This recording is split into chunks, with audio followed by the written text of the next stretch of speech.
बिस्मिल्लाहिर्रहमानिर्रहीम। प्यारे बच्चों, अस्सलाम वालेकुम। मैं हूं सरफराज अली, ज़ाविया स्कूल सिस्टम से computer class 10th lecture number 16 chapter number 3 में आज हम जिस टॉपिक को डिस्कस करने जा रहे हैं वो है if then else statement. Basically ये सिलेक्शन स्ट्रक्चर का हिस्सा ही है जिसको हमने पिछले लेक्चर में थोड़ा सा डिस्कस किया था, जिसमें हमने पढ़ा था इफ देन स्टेटमेंट। आज थोड़ा सा एक स्टेप फर्दर है, उसके अंदर हमारे पास क्या है if then else statement.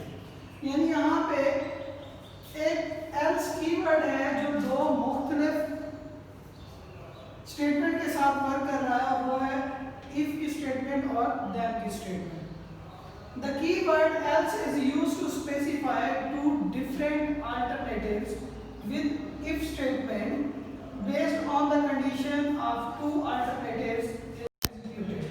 One of the two alternative is executed. वो कहता है कि keyword else जो है वो specify करता है कि मुख्तलिफ alternatives हमारे पास दो बात हैं जिनमें से किसी एक कंडीशन को जो है वो क्या होना है, एग्जीक्यूट होना है on the base of if statement. यानी कंडीशन अगर इफ स्टेटमेंट की ट्रू है तो देन के बाद जो स्टेटमेंट्स आएंगी, जो इंस्ट्रक्शंस आएंगी वो उन्हें एग्जीक्यूट करेगा।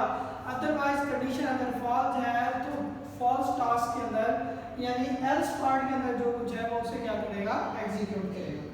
कीवर्ड्स का लफ्ज यहाँ इस्तेमाल हुआ है तो हमारे पास कीवर्ड्स क्या होते हैं? कीवर्ड्स वो वर्ड्स होते हैं किसी भी लैंग्वेज के अंदर जिनके मीनिंग प्री डिफाइंड हो, यानी पहले से किसी चीज़ के लिए इन्हें मुख्तसिस कर दिया हो। इन्हें ना तो हम रीडिफाइन कर सकते हैं, ना ही किसी और मकसद के लिए से इस्तेमाल कर सकते हैं।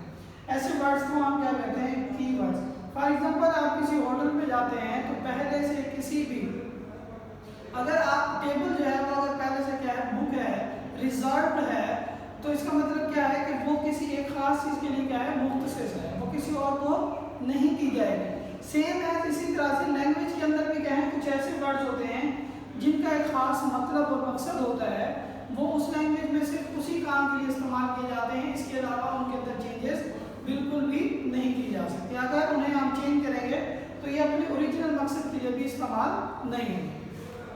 सिंटैक्स है हमारे पास इफ देन एल्स स्टेटमेंट का इफ एक्सप्रेशन। यहाँ एक्सप्रेशन जो है कोई स्टेटमेंट हो सकती है, कोई कंडीशन हो सकती है। अगर कंडीशन ट्रू है देन स्टेटमेंट ट्रू टास्क जो है वो एग्जीक्यूट होगी, एल्स जो है स्टेटमेंट फॉल्स टास्क जो है वो एग्जीक्यूट होगी। अब यहाँ देखें तो if expression then statement true task else statement false task. अगर कंडीशन ट्रू तो देन के अंदर जो कुछ है उसे एग्जीक्यूट करे। अगर कंडीशन फॉल्स है तो किसके पास आ जाए, एल्स के पास। एल्स के पास एक स्टेटमेंट है, दो है, जो कुछ भी है उसको क्या कर ले, एग्जीक्यूट कर ले। इफ एक्सप्रेशन अगर कंडीशन ट्रू है, इफ एक्सप्रेशन ट्रू है देन लाइन नंबर, यानी किसी एक लाइन नंबर को एग्जीक्यूट करना है तो देन के बाद जो लाइन नंबर आएगा उसे एग्जीक्यूट करे। अगर कंडीशन ही फॉल्स हो जाती है तो एल्स के पास है, एल्स के बाद जो भी स्टेटमेंट्स हैं उसे क्या कर ले, एग्जीक्यूट कर ले। फ्लो चार्ट है हमारे पास।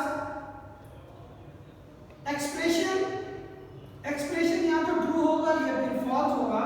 अगर ट्रू है तो स्टेटमेंट ट्रू साइड वाली एग्जीक्यूट होगी और फॉल्स टास्क वाली क्या हो जाएगी, स्किप हो जाएगी। अगर कंडीशंस फॉल्स है तो ये वाला पार्ट जो है स्किप हो जाएगा और ये क्या हो जाएगा, एग्जीक्यूट हो जाएगा।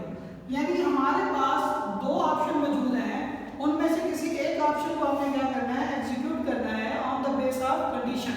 कंडीशन ट्रू तो ट्रू साइड पे जो भी लाइन है, लाइन नंबर है या स्टेटमेंट है उन्हें एग्जीक्यूट करना है। अदरवाइज कंडीशन फॉल्स है तो एल्स वाले पार्ट के अंदर जो कुछ है उसे एग्जीक्यूट करना होगा। एक्सप्लेनेशन में हमारे पास the if else statement is a decision making statement. Decision making statement कहते हैं कि ऐसे स्टेटमेंट जिसके अंदर क्या किया जाए, फैसला किया जाए।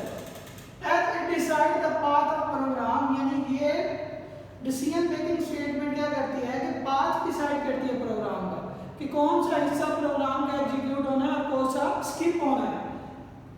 It helps in making comparison, यानी दो वैल्यूज के दरमियान कंपैरिजन करने के लिए, टेस्टिंग करने के लिए कि आया कि कंडीशन ट्रू है या फिर फॉल्स, इसलिए इफ देन एल्स स्टेटमेंट का इस्तेमाल किया जाता है। If the condition is found true, then the line number or instruction after then is performed.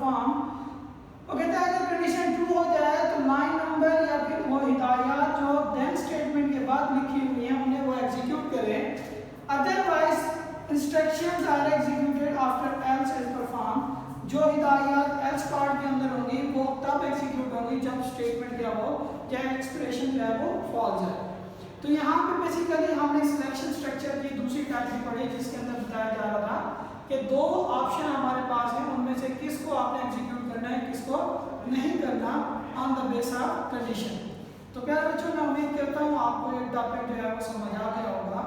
अगर इस टॉपिक से रिलेटेड कोई चीज़ समझ ना आई हो तो आप हमें स्कूल के ऑफिशियल नंबर पे हमसे रब्ता कर सकते हैं। Thank you so much.